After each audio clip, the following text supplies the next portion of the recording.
The broadcast is now starting. All attendees are in listen-only mode. Hello, everyone. Thank you for joining the webinar. We're just going to give it a couple minutes for everyone to arrive. If you don't mind, if you can hear me okay, would you mind putting in the chat that you can hear me?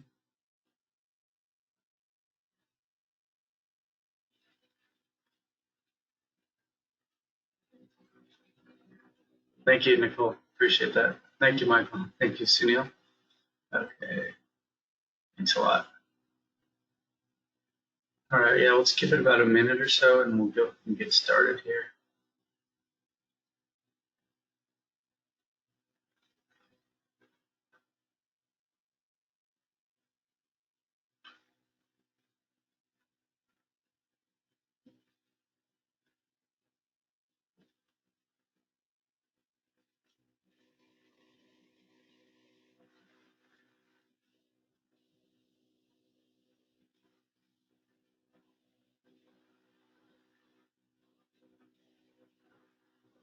Okay, we'll go ahead and get started. Thank you, everyone, for joining the webinar today.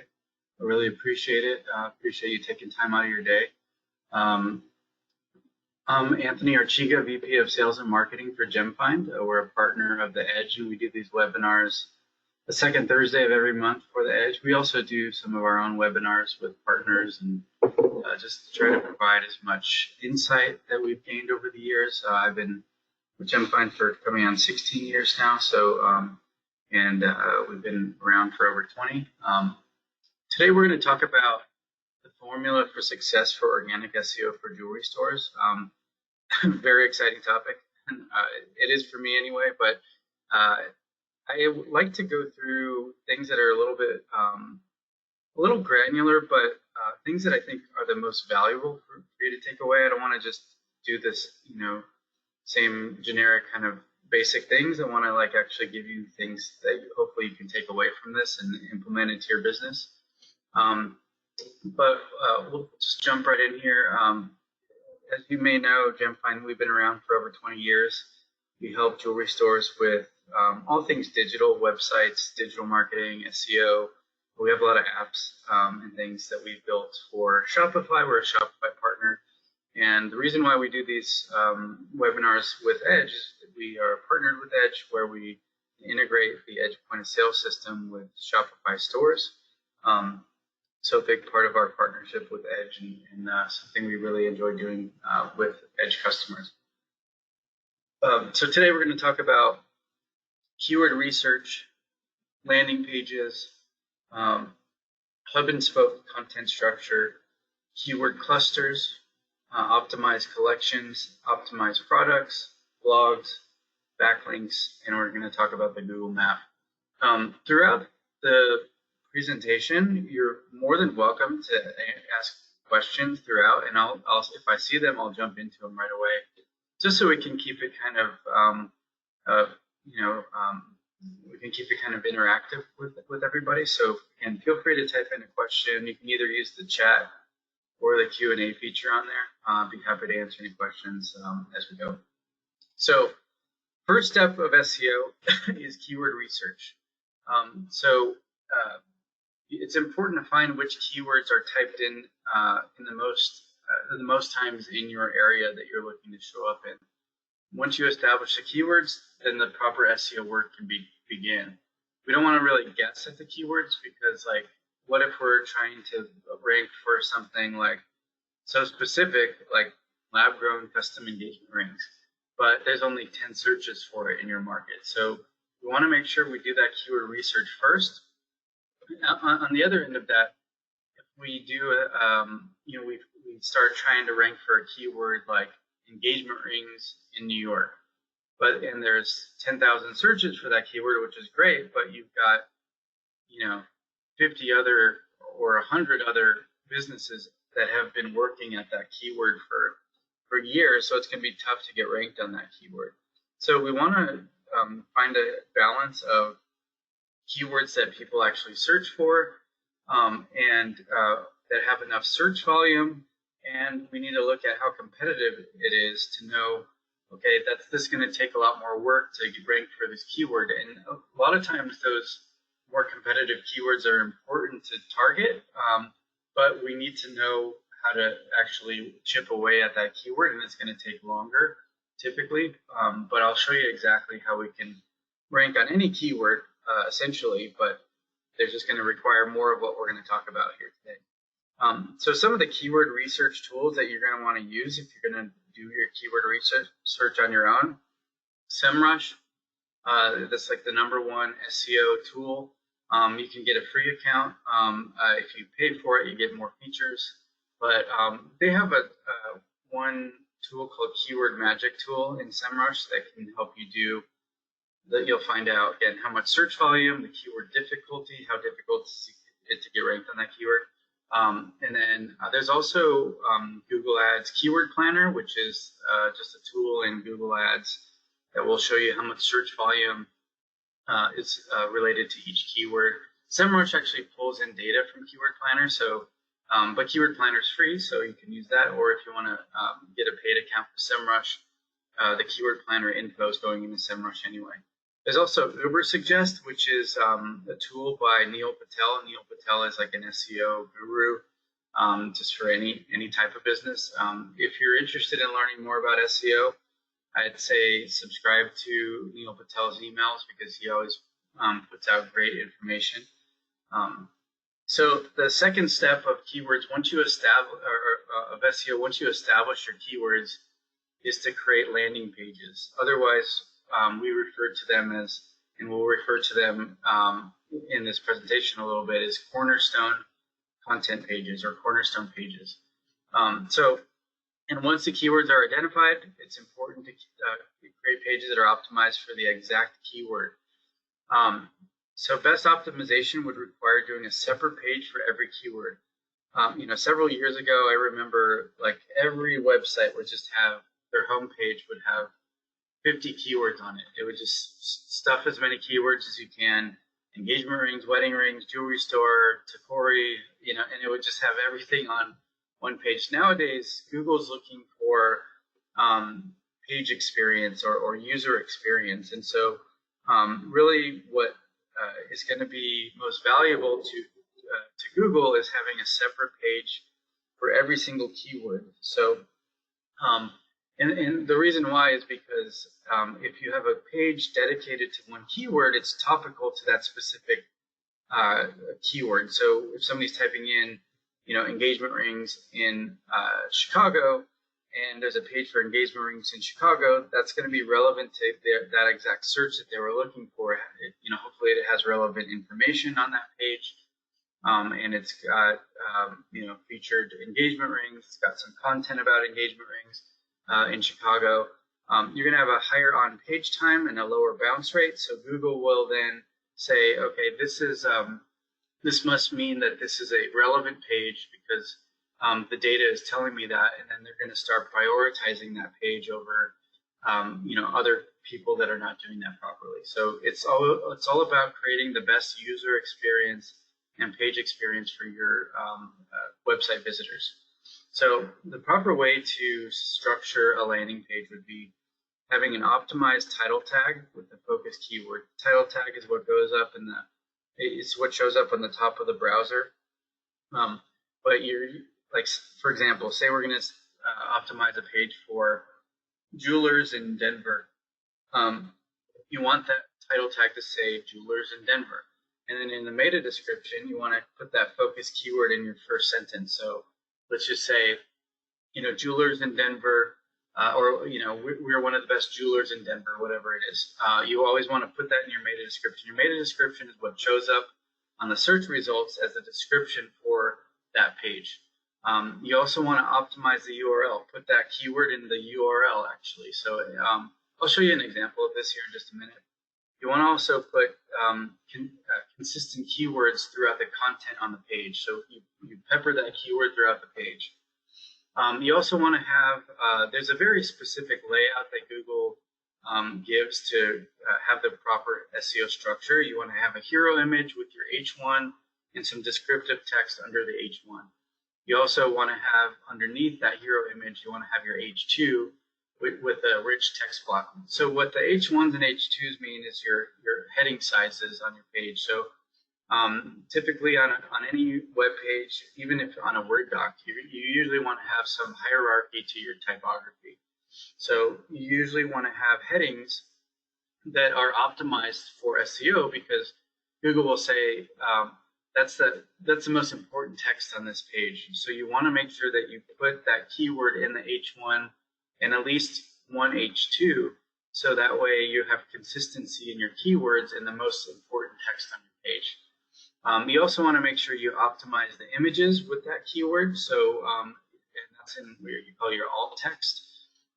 In Shopify, it's pretty easy. You just click on the image and then you can put your alt text in there. You want to also create internal links. So you want to link some of the content on that page to other pages within your website. We'll talk more about that here in just a minute. On your landing pages, you typically want to have 1,500 to 3,000 words. The more, the better.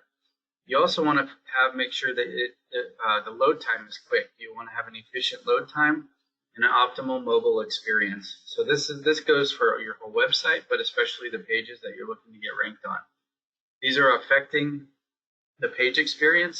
So page experience is now affecting your Google ranking. If you have a great landing page and it has all of these things on it, but it loads slow or it has a bad mobile experience, you're not going to get ranked as well. So everything needs to be done perfectly. Another bonus to getting a page to rank or getting content to rank is creating an FAQ on your page and then incorporating something called FAQ schema. So this is a code that you put in your website that tells Google that this is an FAQ.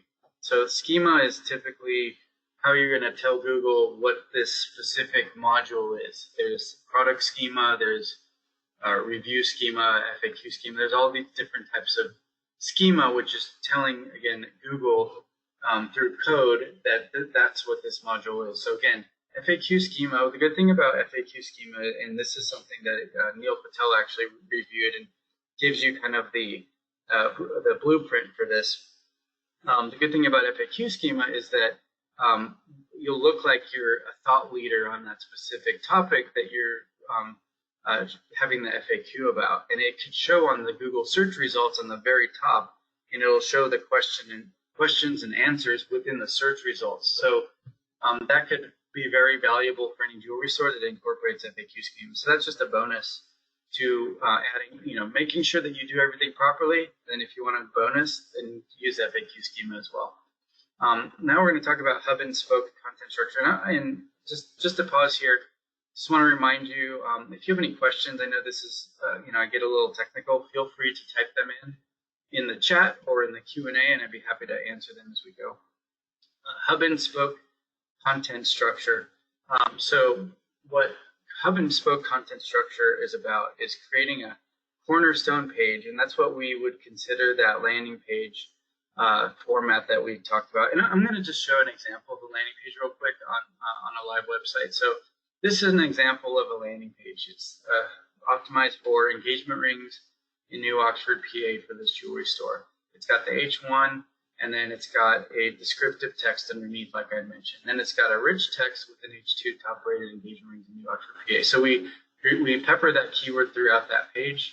And then it's a topical page according to what people are searching for. It's like start with settings, start with a diamond, browser selection. It's got some feature designers, and then we got some calls to action. This is kind of a pretty straightforward landing page, pretty simple one. If you're in a competitive market, you're going to want to put a lot more content. This is just a basic one, but you can see they're showing up on the top on that search results.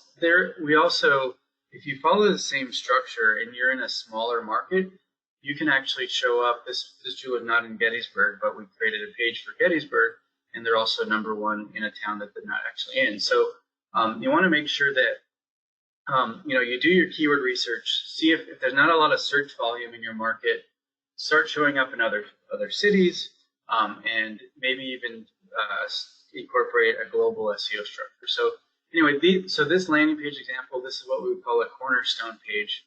Let me go back to the presentation real quick. And so a cornerstone page would be, this is the hub where we want are ranking to yield. And so once you have your hub, you want to create different spokes that go to it. So, or spokes within the page. And that just means links. So links are basically any page or piece of content that links back to that page. Because what we want to do is create internal page authority, meaning this is an authoritative page because a lot of pages within my website are linking back to that page. So we're attempting to build more priority of that page by showing Google that we're linking back to this page, so this page must be important. So that's how you essentially build up your SEO ranking. There's also, these are a couple examples of like pages that you can link back to your main landing page. You have collection pages. You can optimize a collection and have links within your collection pages, which I'll show an example of here in just a minute. You can have your standard, content pages, your about us, your, history page that can link back to your main landing page. So you want to optimize your content on every page to link it back to the main pages that you want to build your ranking for. Blogs are a great way to create a lot of internal links within your blogs to build more page authority for those main pages. Products even. So like if you really want to take your SEO to the next level, products are what you're going to have the most of. You're going to have potentially hundreds or thousands of products on your website. Take some time and actually include links. Like Shopify, for example, will allow you to put links within the description of that product. And you can say, within the product text, this is a beautiful halo engagement ring. Visit visit our store to find all the best engagement rings in Denver or whatever it is. And so you can put that link include that link for engagement rings in Denver to go back to that main landing page if we had a page for engagement rings in Denver. So products can be super valuable if you optimize them properly and create internal links. The other part of hub and spoke content structure is backlinks. That means links from other websites that go to that page. And we're going to talk more about backlinks because it's a whole other topic that we need to highlight in order to get you the best SEO rankings on anything that we're going to be doing. So hub and spoke content structure, very important. I'm going to talk about keyword clusters. So keyword clusters, and this is kind of the modern way of doing SEO. It's called, the new algorithm is called Hummingbird, and ultimately keyword clusters are a big part of it. Keyword clusters are important to boost up the rankings of the focus keyword. So for example, it's a keyword that's related to the main keyword. So if the focus keyword is engagement rings, then you want to have keywords that support that focus keyword that will also link back to that page as well. So that's part of the hub and spoke content structure. So these kind of go hand in hand, hub and spoke content structure and keyword clusters.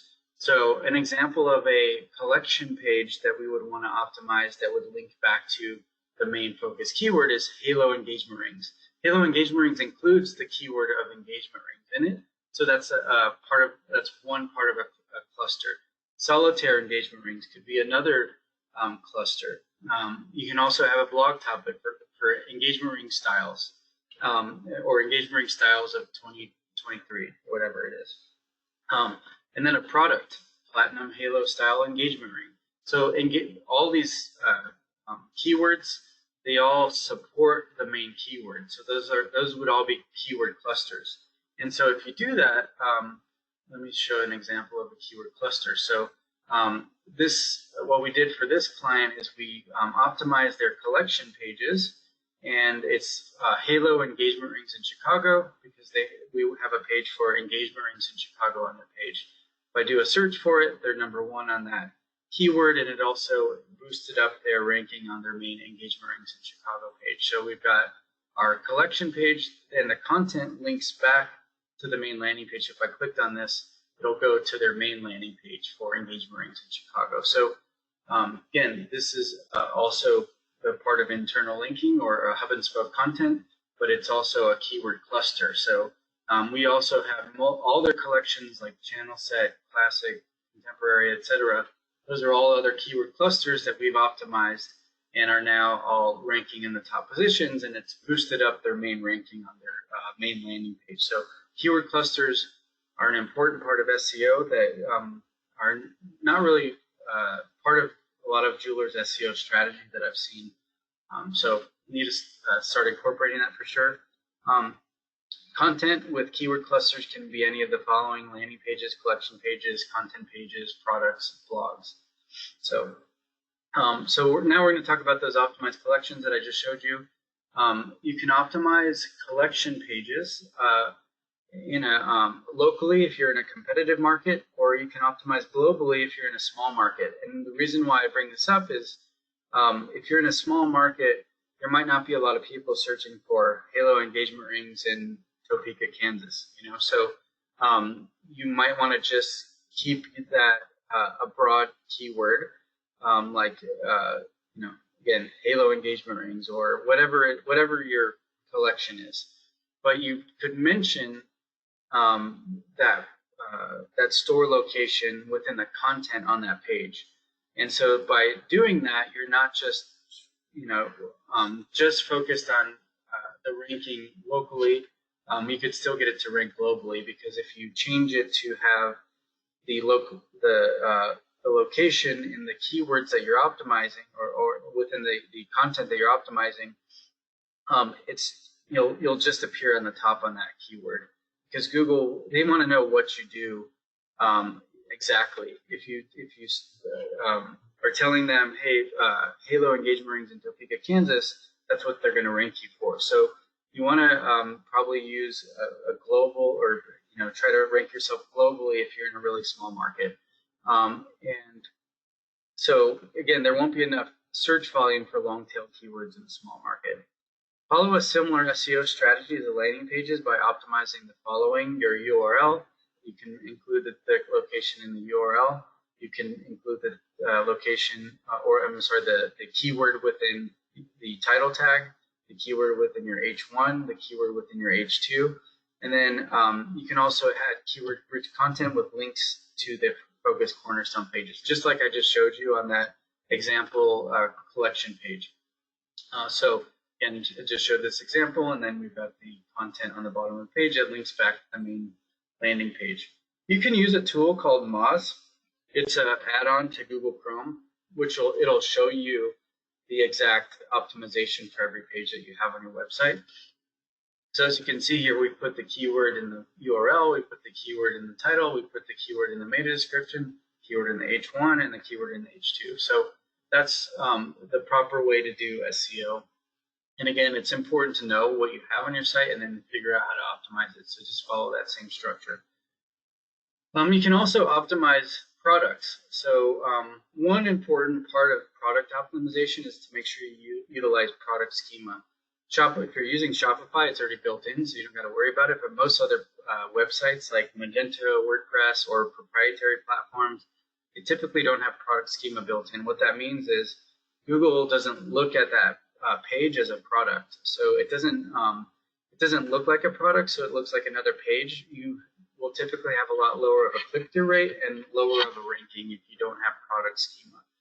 And so product schema will typically have your price on there. It'll have like your product description and your product title within the search results. If you don't, it's just gonna look like another blog or any content page. So it's important to add product schema. And what you want to do on your products, follow a similar SEO strategy to the landing pages by optimizing your URL, your title tag, your H1, your H2. And then also keyword-rich content with links to the focus cornerstone pages and collections. So again, this all goes together. And then also you can add your products to Google Shopping. Google Shopping is a way that you can showcase your products for free. You can also use it for actually doing Google Ads and getting your products to be sponsored on the Google network and in the Google Shopping area. But you can do that and get organic visibility if you add your products to Google Shopping. So I do recommend you doing that, even if you're not going to buy Google Ads. Shopify has a native integration with Google Shopping, so I'd say go ahead and take advantage of that. So you can optimize products just like you do pages, just like you do collections. So you can really have deep SEO and have a lot of pages and products ranking on Google. So I think that, if you can take advantage of optimizing your products, please do, because it could be very big for you. And again, it's an important part of that internal linking structure. And it could really boost up your SEO if you're doing things properly. So blogs, another important part of SEO. The difference between blogs and other types of keyword research that you're going to do is you can research questions that people type in instead of just looking up a regular topic. So if you use a tool like SEMrush's keyword magic tool, you can type in a keyword like, say, vintage engagement rings or engagement rings, and then type in a question that people commonly type in related to that.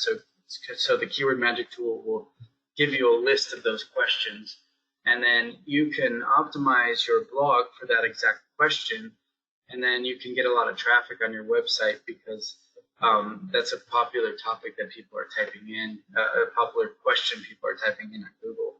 Another great tool to use is Ubersuggest, which is in Neil Patel's tool. I think I have a screenshot of it coming up here. This is like blog optimization 101 is, and I don't see this being utilized a lot. It's part of our strategy when we help jewelers rank their blogs. We have some really great case studies related to this with tons of traffic from these blogs. So definitely recommend just looking up, researching questions that people type in. Follow the same optimization structures and landing pages, but blogs can also be used to include extensive internal links to landing pages, collections, and products. It actually helps with the readability and also makes the blogs more valuable when you have a lot of links within the content. So like if somebody's looking up, you write a blog about trending engagement rings, you can have links to all the different products within that blog. And so that could be helpful to the reader. Write a minimum of 1,500 words, 3,000 words are ideal. So those are all important parts of the blog process. This is an example of a client that we started writing blogs for.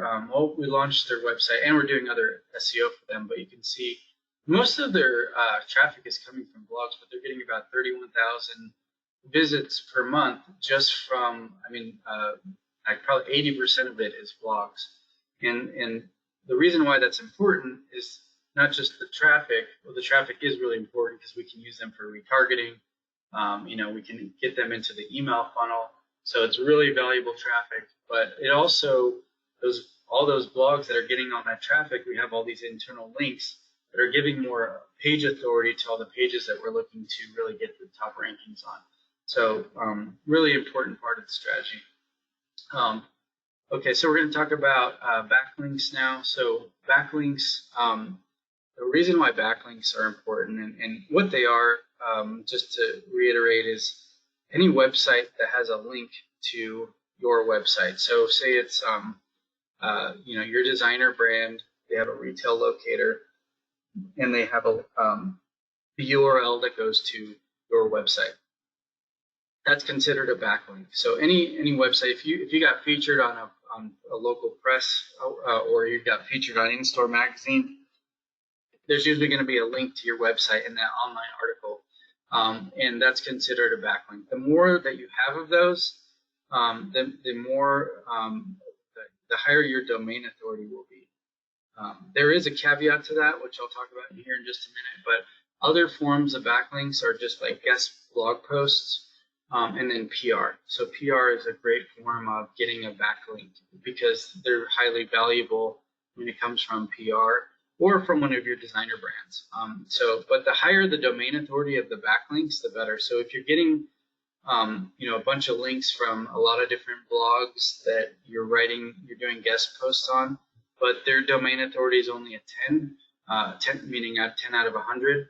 The closer, the higher the domain authority of those websites are, the better it's going to boost up your domain authority. I'll show you an example of this. Just I wanted to just do a quick report of the biggest, e-commerce companies, jewelry companies out there. So Blue Nile, Brilliant Earth, James Allen, Tiffany, Shenko. So Blue Nile has an authority score of 59 out of 100, which is really high, according to SEMrush. Even though, you would think that they would have 100, but SEMrush actually changed their algorithm lately, and no one really has that high score anymore for whatever reason. It's just these are just kind of numbers that SEMrush calculates based on multiple factors, but usually it's going to have to do with how many backlinks this website has and how many referring domains. So the backlinks means how many links are coming from all these websites that are linking back to BlueNile.com.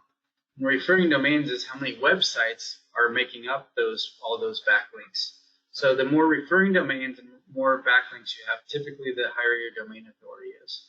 For example, Brilliant Earth, on the other hand, they have a 57 authority score, so a little bit lower, 500,000 backlinks and 16,000 referring domains.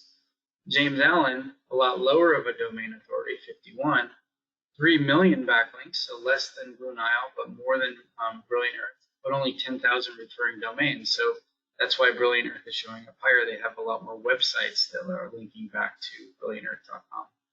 Tiffany is the highest of all of them by far, which is, I was surprised to see that, but they have 5.5 million backlinks, 43,000 referring domains.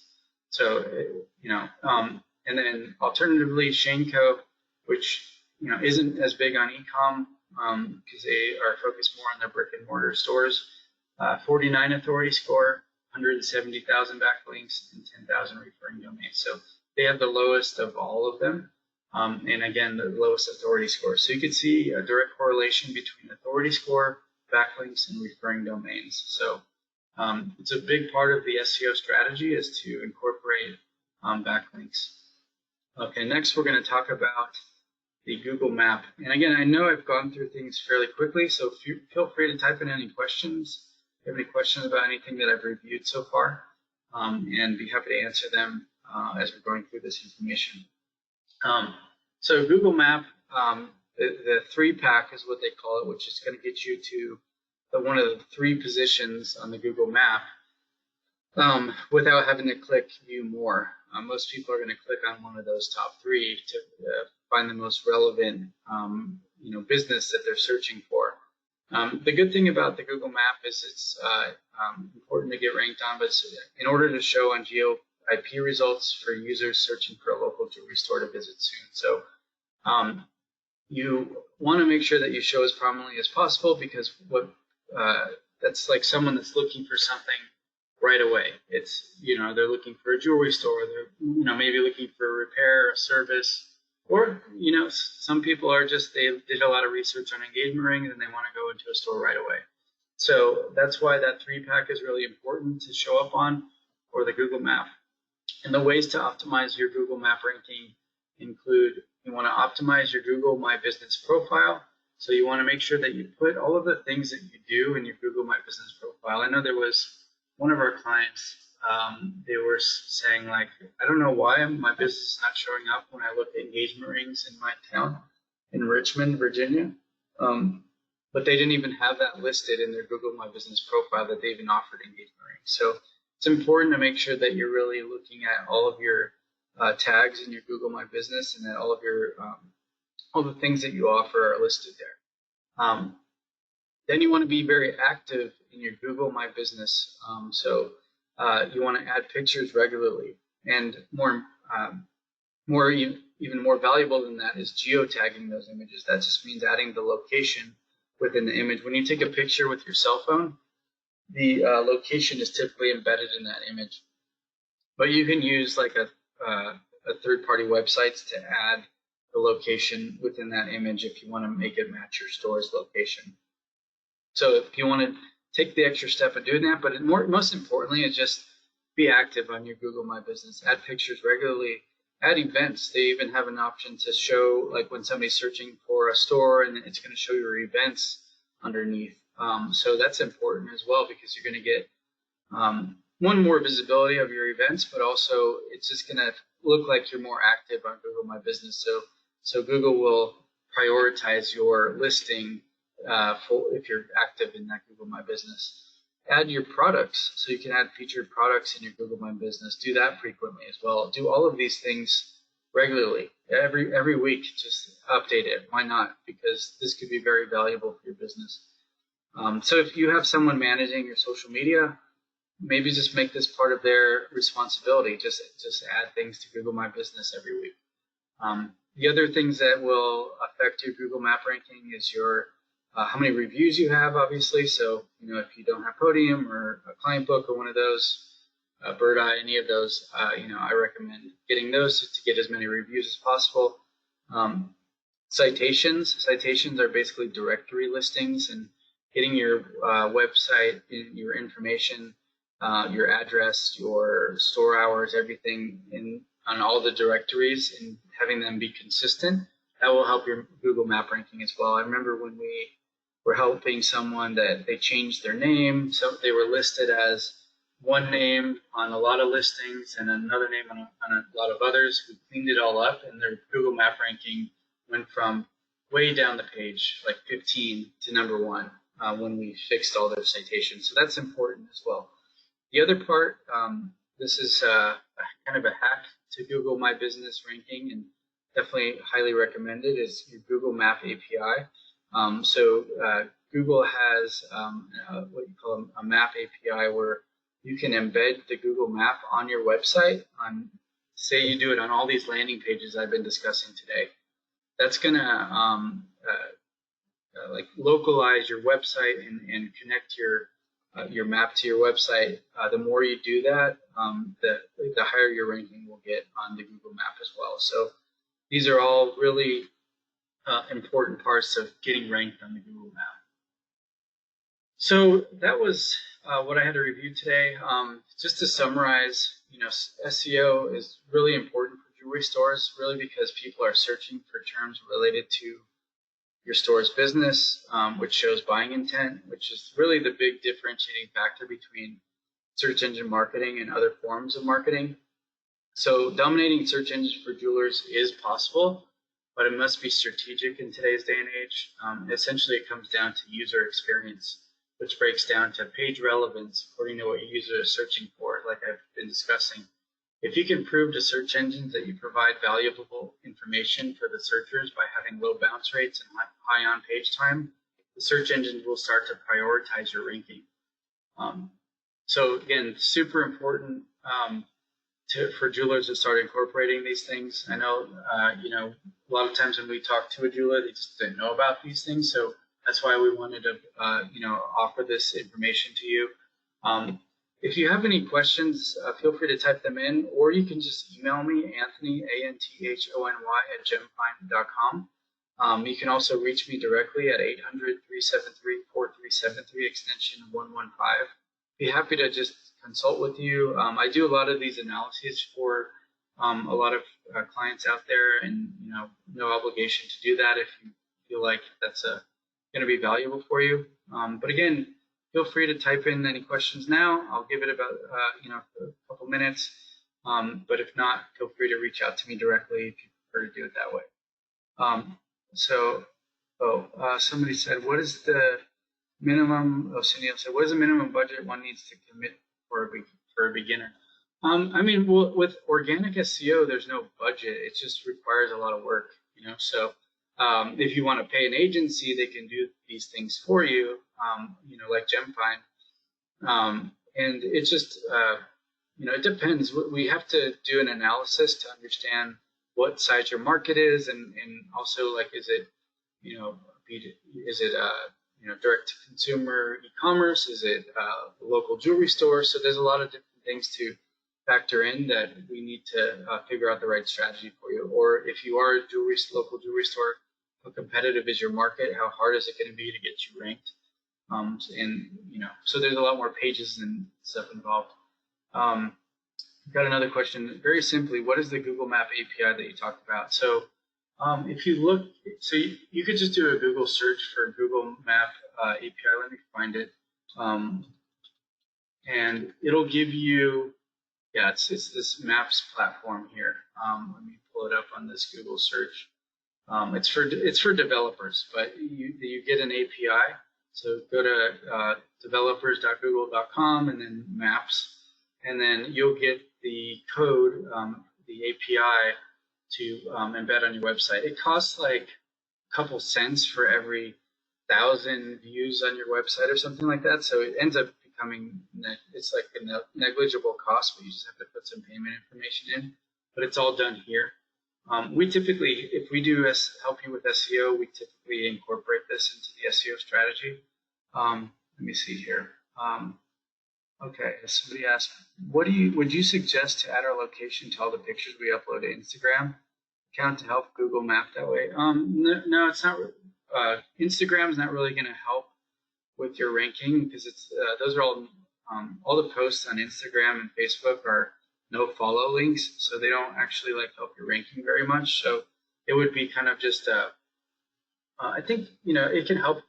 Facebook and Instagram can just make your website seem more credible, but it's not going to actually really help your ranking very much. So I would not spend the extra effort on adding the location to your pictures in Instagram. Okay. Cool, no problem, Nicole. Any other questions here?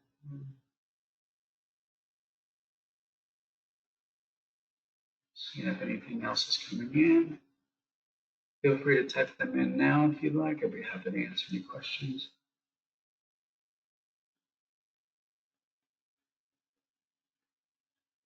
Do you send the recording afterward by email? Yeah, Michael, we do. And if you like, I can also send you the copy of the slides if you like. You could just email me, Anthony@GemFind.com. Sarah on our team typically sends out the recording, but if I can send you the slides if you like, just feel free to email me if you'd like a copy. Okay. Thank you, Michael. Appreciate that. Okay. I think that's pretty much all the questions for now. I went through a lot really quick, but yeah, just feel free to reach out. Love to answer any questions you might have or do a free consultation for you. Thank you so much for your time and always spending an hour with me. Really appreciate it. Again, feel free to reach out anytime with any questions. And have a great rest of your day. Take care. Bye-bye.